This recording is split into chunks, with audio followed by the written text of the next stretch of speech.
For the first time in 5 years, Eurobasket is back. It's back. It's back. It's for real. Continental champion will be crowned from a field of 24 teams. This is a big deal because it's not just Fred and Bill. It's right. No, there's some big time guys there. Luka Dončić, Giannis, Jokić, Gobert, Sabonis, all will be playing, and others. I don't even want to verbalize it. I just want to say I hope everybody comes back great, healthy, 100%, ready to go for their teams. On wood.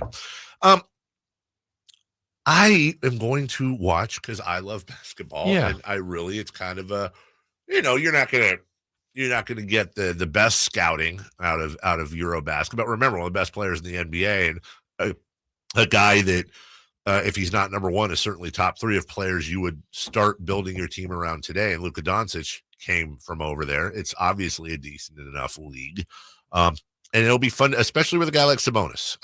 There's a guy, I forget the name of it. I'll have to find it on Instagram that I follow. It's like Lethal Shooter, something, whatever. It's a guy who works with basketball players. And it's been fun to watch. One of the guys that he works with is Domantas Sabonis. Mm-hmm. And the drills that you see Sabonis doing are pretty crazy, like full sprints to the 3-point line, stop, pop, hits it. And he's hitting 9 of 10 in a row, threes, all this stuff. Now, I've learned over the years the following. If it's not in a practice, at minimum, an NBA level practice or a game, don't buy it. What I think the normal layperson does not realize, and it took me a long time to realize it too, is a good portion of NBA players in a gym situation, they make every shot. Yeah. They don't miss. Mm-hmm. It's like a lot of you see it every year. You'll see big men that are just, it looks like they're in the 3-point contest, just shot after shot after shot falling.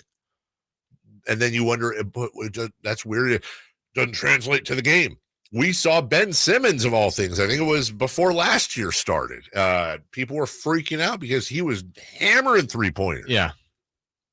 At those levels, dude, that Logan was talking about professional versus amateur. These guys just hit every shot. Oh, yeah. Before Kings game, you'll see Alex Len shooting them and making most all of them. Yeah, almost all of them. And he makes them during the game, too, but doesn't take – he's not Curry. No. Right? He's not Buddy Hield. He's not Klay Thompson. He's a big that's most of his work's in the paint, but he can go out there and he'll make a lot of them. It's a whole different ball game. Literally, when you're playing. So you take it with a grain of salt. But Domantas Sabonis obviously has the range. Mm-hmm. And if Domantas Sabonis can develop that 3-pointer, I think it's a whole new world for him, and it's a whole new world for the Kings. And going into the season, Jason, I'm going to make a prediction on Domantas Sabonis in his career. Okay. Domantas Sabonis in his career, the most 3-pointers he has ever made.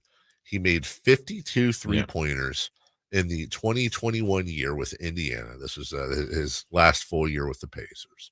He made 52 last year between the Kings and Indiana. Now, keep in mind, he only played in 62 games. He made 39.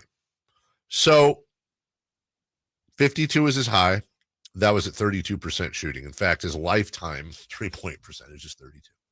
I'm going to make a prediction, and I don't think this is a tough one. I think he's going to smash his own 3-point record this year. Yeah. I think the Kings have made it probably very clear to him, hey, listen, we understand that you're working down low, but we want you. We welcome your ability. And you look at a guy like DeMarcus.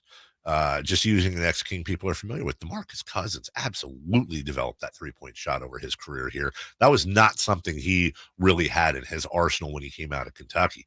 And in Domantas Sabonis, you're talking about a guy that's played 7 seasons, but he's still only 25 years old. He's got just 5 seasons. Yeah, 5 seasons. Excuse me. He's got a good 10 years, 7 years, 7-8 years left of prime. Right. Well, that's the thing. With this offseason, we're putting a lot on De'Aaron Fox, as we should. But I think it's the combo. Like, what will both guys they're the core of this team. And can he do what he did in the 2020-21 season for Indiana? That was the second of his 2 All-Star appearances.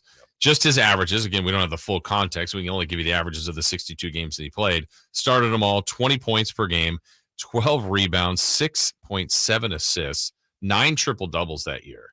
He was a monster. That's huge. A central part of what Indiana was going. He's going to be a huge part, a featured piece of this team. Yes. And I still think, between his work ethic, his comfortability now here, new coach, in the 6th year is kind of a 6, 7, 8 is really a sweet spot in a lot of people's careers.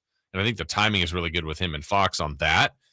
If they can hit that and he can be, I don't know that his points have to be at 20, but it'd be great if it is. Rebounds would be awesome if he's there. And that assist numbers, man, open it up a little bit, a few more threes, open up the floor and the space on the floor there. It'd be nice.